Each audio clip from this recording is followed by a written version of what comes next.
नमस्कार। आज फिर बात करते हैं इतिहास की, भारतीय इतिहास की। मोहम्मद गोरी को साल 1192 में दिल्ली पर जीत मिली और मुस्लिम राज्य की नींव डाली, लेकिन उससे पहले कई बार मोहम्मद गोरी को पराजित भी होना पड़ा, पर इतिहासकारों को यह उल्लेखनीय नहीं लगा। क्यों नहीं लगा, ये वो इतिहासकार ही बता सकते हैं। मेरतुंग ने प्रबंध चिंतामणि में महारानी नेकी देवी के किस तरह मोहम्मद गोरी को पराजित किया, इसका विवरण दिया है। राज्य के उत्तराधिकारी अपने शिशुपुत्र को गोद में लेकर महारानी नेकी देवी ने चालुक्य सेना का नेतृत्व किया था। न यह शौर्य गाथा याद रखी गई, न सन 1191 के युद्ध में मोहम्मद गोरी पर पृथ्वीराज की विजय और क्षत्रिय धर्म का पालन करते हुए रण से भागते मोहम्मद गौरी को पीछे से आक्रमण करने से इनकार कर देने का उनका शौर्य। यह साहस और शौर्य इतिहासकारों ने याद नहीं रखा। 1192 की पृथ्वीराज चौहान की पराजय एक ऐतिहासिक मोड़ अवश्य थी, लेकिन उस पराजय से पूरा देश मुस्लिम आक्रांताओं का गुलाम हो गया हो, यह कल्पना करना मूर्खता से कम नहीं है। मोहम्मद गोरी की मौत के बाद 1206 में गुलाम वंश के नेतृत्व में दिल्ली सल्तनत की नींव पड़ी, पर मुस्लिम राज्य का विस्तार खिलजी और तुगलक वंश के शासन के दौरान 14वीं शताब्दी के उनके विजय अभियान से ही हुआ। खिलजी वंश ने परंपरा से चले आ रहे छठे भाग को बदलकर किसानों का आधा उत्पादन सुल्तान का भाग घोषित कर दिया था।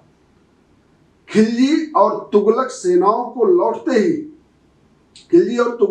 के लौटते ही अनेक जगह भारतीय राजाओं ने फिर अपने राज्य स्थापित कर लिए।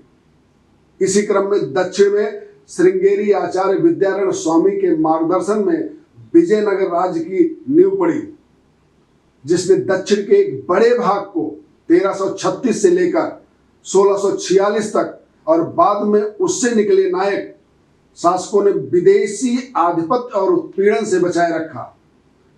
मुस्लिम इतिहासकारों का वर्णन खिलजी की तथाकथित दिग्विजय रावल रतन सिंह के शौर्य और रानी पद्मावती के नेतृत्व में चित्तौड़गढ़ की सभी वीरांगनाओं के जौहर के सामने हीन सिद्ध होती है। इतिहासकारों को यह भी उतना महत्वपूर्ण नहीं लगा। यह भी याद रखा जाना चाहिए कि मुस्लिम आक्रमणकारियों को मध्य एशिया से लगाकर अफगानिस्तान तक से निरंतर योद्धा प्राप्त हो रहे थे। इन लगातार आक्रमणों के कारण 1342 में बंगाल सल्तनत और 1347 में बहमनी सल्तनत, 1350 में अवध मुस्लिम शासन और 1349 में कश्मीर के मुस्लिम शासन की नींव पड़ी। उड़ीसा में तो 1568 में जाकर मुस्लिम राज्य स्थापित हो पाया। इस तरह 14वीं शताब्दी के मध्य से 17वीं शताब्दी के अंत तक लगभग 350 साल भारत के 2/3 भाग से कुछ कम पर मुस्लिम शासन रहा। उसके बाद तो भारत की प्रधान राजनीतिक शक्ति मराठा हो गए थे, जिनका उदय शिवाजी के नेतृत्व में 1674 में हो गया था। पर 18वीं शताब्दी में तो उनके राजनीतिक वर्चस्व की गाथा ही है पूरा एक कालखंड। इस पूरे काल में धुर दक्षिण, असम, बंगाल मतलब बंगाल का एक भाग, मणिपुर आदि पूर्वोत्तर के क्षेत्र और कश्मीर को छोड़कर अन्य पहाड़ी क्षेत्र व वनवासी क्षेत्र हिंदू व स्थानीय राजाओं के शासन में ही रहे। मध्य देश में राजपूत और बुंदेलों को मुस्लिम शासकों से संधियां जरूर करनी पड़ी, पर अपनी प्रजा को उन्होंने मुस्लिम शासकों के नियंत्रण और उत्पीड़न से बचा लिया। अंग्रेजों ने भारत का इतिहास लिखते हुए सिर्फ इतना याद रखा कि दिल्ली में मुस्लिम शासन स्थापित हुआ और वह चाहे बढ़ता घटता रहा हो, पर भारत के लोग उसे पलट नहीं पाए। ये उनकी अपनी दृष्टि थी और उसका भी कारण है। लेकिन इस पराजय गाथा से पैदा हुई निराशा से जो इन लोगों ने लिखा है, उससे ज्यादातर भारतीय अपने घरों में आप देखते हैं महाराणा प्रताप और शिवाजी के चित्र टांगते। ये इतिहासकारों की वजह से है। महात्मा गांधी के प्रति असीम श्रद्धा होने के बावजूद भारतीय घरों में चंद्रशेखर आजाद और भगत सिंह के चित्र ही अधिक टंगे दिखाई देते हैं। इन सब नायकों के शौर्य की गाथा लंबे समय तक गाए जाने योग्य है। लेकिन हमारे इतिहास के शौर्य गाथाएं इतनी सीमित नहीं है। इन गाथाओं की सूची बहुत लंबी है और बहुत बड़ी है। इतना ही नहीं, जिन भारतीय राजाओं को मुस्लिम शासकों से संधि करने और अन्य हिंदू राजाओं पर चढ़ाई करने वाली मुगल सेनाओं का अंग होने के लिए निंदित किया गया है, मेरा मानना है उनके साथ भी न्याय नहीं हुआ। इस सिलसिले में सबसे अधिक अपवाद आमेर के कुशवाहा राजवंश को भुगतना पड़ा। राजा मान सिंह को मुगलों की ओर से महाराणा प्रताप से युद्ध करने के लिए और राजा जय सिंह को शिवाजी से युद्ध करने के लिए लांछित किया जाता है, मतलब लांछित किया जाता रहा है। अकबर ने महाराणा प्रताप से लड़ने के लिए राजा मान सिंह के नेतृत्व में 10,000 की जिस सेना को भेजा था, उसमें केवल 4,000 राजपूत थे और उनमें से 1,000 का नेतृत्व हिंदू सरदार कर रहे थे।